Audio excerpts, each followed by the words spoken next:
એક હતા કાકા. કાકાનું નામ ખબર નથી, પણ આપણે એમને છજુ કાકા કહીશું. છજુ કાકાની પાસે મિલકતમાં એક ઝૂંપડી અને એક બકરી. આટલી મિલકતથી કાકા સુખી હતા. કહેતા, આટલું એ કેટલાની પાસે છે? કાકાના ઘરની પાસે એક શ્રીમંત શેઠનું ઘર હતું.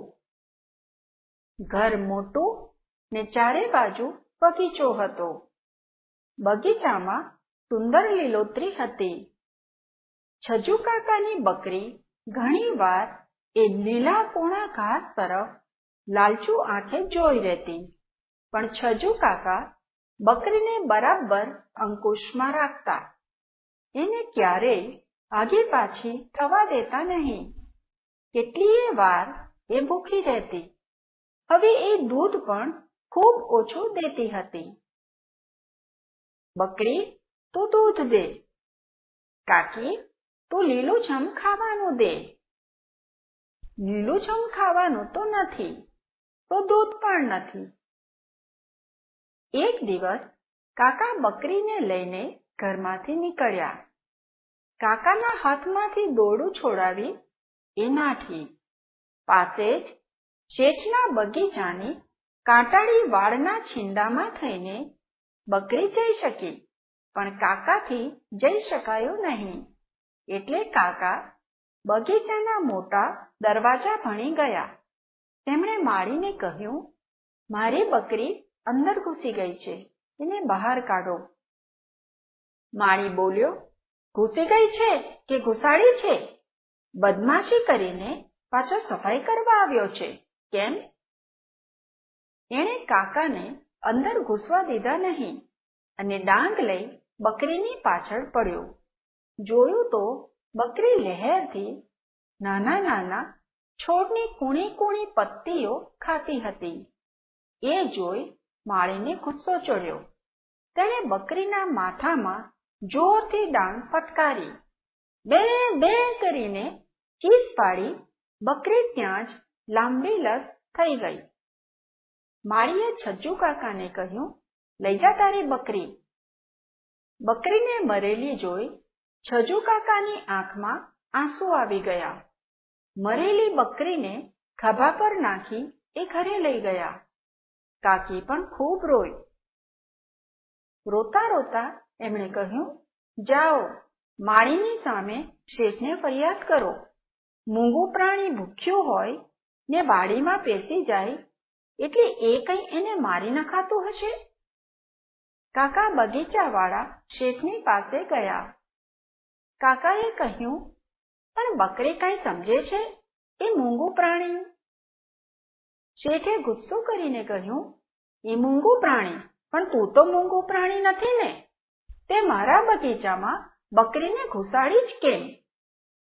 શેઠે ગુસ્સે થઈ નોકરને હુકમ કર્યો, એ આને પેલા ઝાડ પાસે ઊભો રાખી 4 ચાપખા મારો. ચારે બાજુથી નોકરોએ દોડી આવી કાકાને પકડ્યા ને ઝાડ હેઠળ ઊભા રાખી એમને 4 ચાપખા ચોળી દીધા. કાકા વિલેમોએ ઘરે આવ્યા. કાકી કહે, શું થયું? શેઠે કઈ નુકસાની આપી?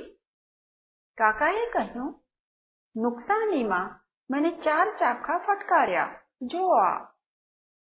કાકીના ગુસ્સાનો પાર ન રહ્યો. તે બોલી, હું આ નહીં જોઈ રહું. કાકાએ કહ્યું, તો શું કરશે? કાકીએ કહ્યું, આપણે રાજાને ફરિયાદ કરીશું. રાજાને ફરિયાદ કરવી હોય તો અરજી લખવી પડે. તો અરજી લખીશું. મને કે તને ક્યાં લખતા આવડે છે? તોય લખીશું. કાકા નવાઈ પામી જોઈ રહ્યા. ઘરમાં એક લાકડાનું પાટિયું પડ્યું હતું. કાકી એ લઈ આવ્યા. છરી વડે પાટિયાની સપાટીને ઘસી ઘસીને એને સુંવાળી બનાવી. પછી છરી વડે એ પાટિયા પર એક ચોકડી કરીને કહે, આ ચોકડી તે આપણું ઘર. ચોકડીની પાસે લીટો કર્યો. આ લીટો તે આપણી બકરી. પછી એક લાંબી લીટી કરી કહે, બકરી અહીં થઈને જાય છે. પછી મોટી ચોકડી, આ શેઠનો બગીચો. પછી નાનું ટપકું, આ વાળનું છીંડું છે. અહીં થઈને બકરી બગીચામાં બેઠી. પછી બે આડી લીટીઓ, અહીં બકરીના માથામાં લાઠી પડી અને બકરી મરી ગઈ. વાહ, કેવું સરસ લખાયું છે! રાજાને આ અરજી દેખાડી દેવાની. એની મેળે એ બધું સમજી જશે. અદ્દલ ઇન્સાફ કર્યા વિના એ નહીં રહે. અરજી તો ફક્કડ લખાઈ છે, પણ એમાં મને માર્યો એ કેમ લખ્યું નથી? એ તમે લખો. તમે મારા જેટલું ભણેલા તો છો. વાત તો ખરી. આમ કહી કાકાએ છરી વડે બગીચામાં એક મોટી ચોકડી કરી. આ શેઠનું ઘર. પછી મીંડું કરી કહે, અહીં શેઠિયો બેઠો છે. પછી બીજું મીંડું કરી, આ ઝાડ છે. અહીં મને ઊભો રાખ્યો છે. પછી મીંડા ઉપર 4 ઘસરકા કરી કહે, આ મને 4 ચાપકા માર્યા છે. બિલકુલ બરાબર. જેવી અરજી લખવી જોઈએ તેવી જ લખાય છે. હવે તમે આ લઈને રાજાના દરબારમાં જાઓ. આમ કહી કાકીએ પાટિયામાં કાણું પાડી તેમાં લાંબી દોરી પરોવી. દોરી કાકાના ગળામાં નાખી. પાટિયું કાકાના બરડા પર લટકતું રહ્યું. કાકી કહે, બિલકુલ બરાબર. અરજી ખોવાવવાની હવે ધાસ્તી જ નહીં. છજુ કાકા રાજાને અરજી કરવા ચાલ્યા. વાટ લાંબી હતી અને રસ્તામાં મોટું જંગલ આવતું હતું. કાકા એ જંગલમાં થઈને જતા હતા ત્યાં એક મંદિર પાસે પૂજારી ઊભો હતો. પૂજારીએ પૂછ્યું, ક્યાં ચાલ્યો દોસ્ત? જંગલમાં ફરવા નીકળ્યો છે કે શું? ના રે ના, હું કાંઈ એમ નબળો નથી. રાજાને અરજી દેવા જાઉં છું. રાજાને મળ્યો છે ક્યારેય? જોયા છે? કાકા તરત બોલ્યા, ના ભાઈ સાહેબ, મળ્યો નથી ને જોયા નથી. આ તો મારે પહેલી વાર જરૂર પડી એટલે અરજી લઈને જાઉં છું. અરજી ક્યાં છે? શી બાબતની અરજી છે? તરત કાકાએ પાટિયું ડોકમાંથી કાઢી પૂજારીની સામે ધર્યું ને કહ્યું, આ અરજી. કાકાને આ માણસ બહુ સમજદાર લાગ્યો એટલે ઉત્સાહમાં આવી એમણે પાટિયા પર આંગળી કરી કહ્યું, આ જુઓ, અહીં મારું ઘર છે. આ મારી બકરી છે. બાપડી સીધે રસ્તે ચાલી જાય છે. આ શેઠિયાનું ઘર છે. એમ આખીએ અરજી સમજાવીને કહ્યું, હવે તમે જ કહો, આવા દુષ્ટને સજા નહીં થવી જોઈએ? મારી બકરીને મારી નાખી, મને માર્યો. રાજા શું એને છોડી દેશે? મારી પત્ની કહે છે કે રાજા એને નહીં છોડે. રાજા એને સજા કરશે. છોડીશું દે, સજા કરશે. તારી પત્નીની વાત સાચી છે. બસ તે, એટલા વાસ્તે હું આ અરજી લઈને રાજા પાસે જાઉં છું. હવે આપણે જરી નાસ્તો કરી લઈએ. મારી પત્નીએ ઘરેથી ઢેબરા બંધાવ્યા છે. કાકાએ આગ્રહ કરીને પૂજારીને ઢેબરા ખવડાવ્યા.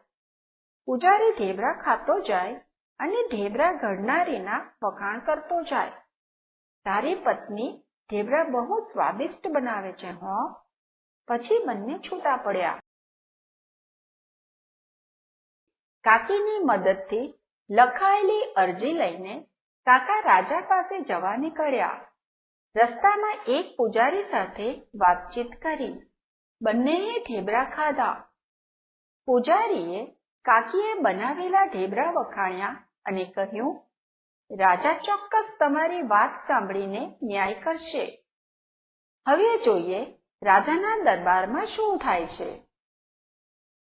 બીજે દિવસે કાકા રાજાના દરબારમાં આવી પહોંચ્યા. દરબારમાં રાજા સોનાના સિંહાસન પર બિરાજ્યા હતા. અત્યારે એ પૂરેપૂરા રાજવી પોશાકમાં ને દબદબામાં હતો. રાજાની બાજુમાં એના 12 પ્રધાનો બેઠા હતા. કાકાએ રાજાને સલામ કરી ડોકમાંથી પાટિયું કાઢી સામે ધરી કહ્યું, મહારાજ, આ મારી અરજી છે. એ વાંચી આપ મારો ન્યાય કરો. રાજાએ પોતાના પ્રધાનમંડળ તરફ હાથ કરી કહ્યું, અરજી મારા પ્રધાનને આપો. એ મને વાંચી સંભળાવશે. કાકાએ અરજી છેલ્લા પ્રધાનના હાથમાં મૂકી. અરજી જોઈને પ્રધાનની તો આંખો જ ફાટી ગઈ. પાટિયું ચારે બાજુથી ફેરવી ફેરવીને એણે જોયું, પણ એમાં એને કશું લખેલું દેખાયું નહીં. એ જોઈ જ રહ્યો, પણ અરજીનું ધડ કે માથું કંઈ સમજાયું નહીં. ત્યારે એણે અરજી પોતાની જોડે બેઠેલા બીજા પ્રધાનને આપી. બીજો પ્રધાન પણ એમાં કંઈ સમજ્યો નહીં.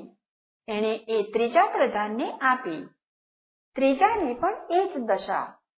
ત્રીજાએ ચોથા પ્રધાનને આપી. ચોથાએ પાંચમાને, પાંચમાએ છઠ્ઠાને. એમ અરજી 12 પ્રધાનોના હાથમાંથી પસાર થઈ. બધાએ કહ્યું, આ તે અરજી છે, આમાં કંઈ જ લખેલું નથી.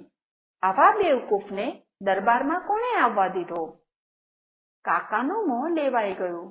તે કહે, મહારાજ, મારી અરજી. ત્યારે રાજાએ હસીને પ્રધાનોને કહ્યું, લાવો જો, શું લખ્યું છે અરજીમાં? અરજી રાજાના હાથમાં આવી. રાજાએ પાટિયું હાથમાં લઈ એક ઠેકાણે આંગળી મૂકી કાકાને કહ્યું, આ તારું ઘર લાગે છે નહીં? કાકાએ કહ્યું, જી, બરાબર કહ્યું. અને આ તારી બકરી છે? જી, બરાબર કહ્યું. રાજાએ કહ્યું, બકરી બાપડી સીધે રસ્તે ચાલી જાય છે. જી, બરાબર કહ્યું. આ શેઠિયો છે. આ શેઠિયાનું ઘર છે. આ શેઠિયાનો બગીચો છે. જી, બરાબર. આ છીંડું છે. એમાંથી બકરી બગીચામાં બેઠી, પણ અહીં એ કેમ સૂતી છે? મહારાજ, શેઠિયાના માળીએ એના માથામાં લાઠી ફટકારી, એટલે બાપડી મરેલી પડી છે. અરરર, શેઠિયાનો માળી આવો ક્રૂર છે? ત્યારે તો શેઠિયો પણ એવો જ હશે. જી, બરાબર કહ્યું. અહીં આ ઝાડ નીચે કોણ ઊભું છે?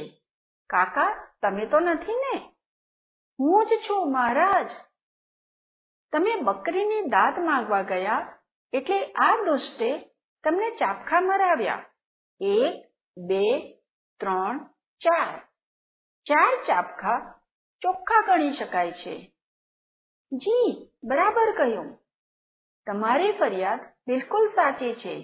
આવા દુષ્ટને સજા થવી જ જોઈએ. કોટવાલ! ખાંડું ખખડાવતો કોટવાલ હાજર થઈ ગયો. બગીચાવાળા શેઠિયાને પકડીને કોટડીમાં પૂરી દો.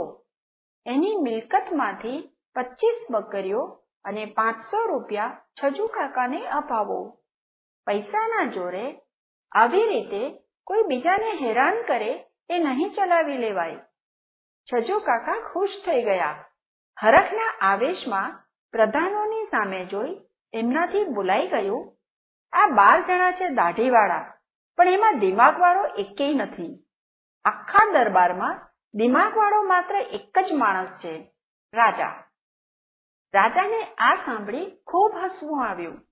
એના પ્રધાનો પણ હસ્યા. રાજી થતા થતા કાકા ઘરે આવ્યા. ઘરે આવી કાકીને કહે, રાજા બહુ ડાયો, બહુ શાણો. મેં અરજી ધરી કે તરત વાંચીને એણે આપણો ન્યાય કર્યો. પણ એના પ્રધાનો સાવ અભણ. એકેય આપણી અરજી વાંચી શક્યો નહીં. કોઈને વાંચતા જ નથી આવડતું. આવા શાણા રાજાને તમે સલામ કરી હતી ને? કાકીએ પૂછ્યું. હા હા વળી, નીચા નમીને હાથ જોડ્યા હતા. પછી રાજાએ કંઈ કહેલું? કાકીએ પૂછ્યું. છજુ કાકા યાદ કરીને બોલ્યા, હા, એવું બોલેલા કે તારી પત્નીને કહેજે એ ઢેબરા બહુ સ્વાદિષ્ટ બનાવે છે. એના જેવા ઢેબરા અહીં રાજમહેલમાં પણ બનતા નથી.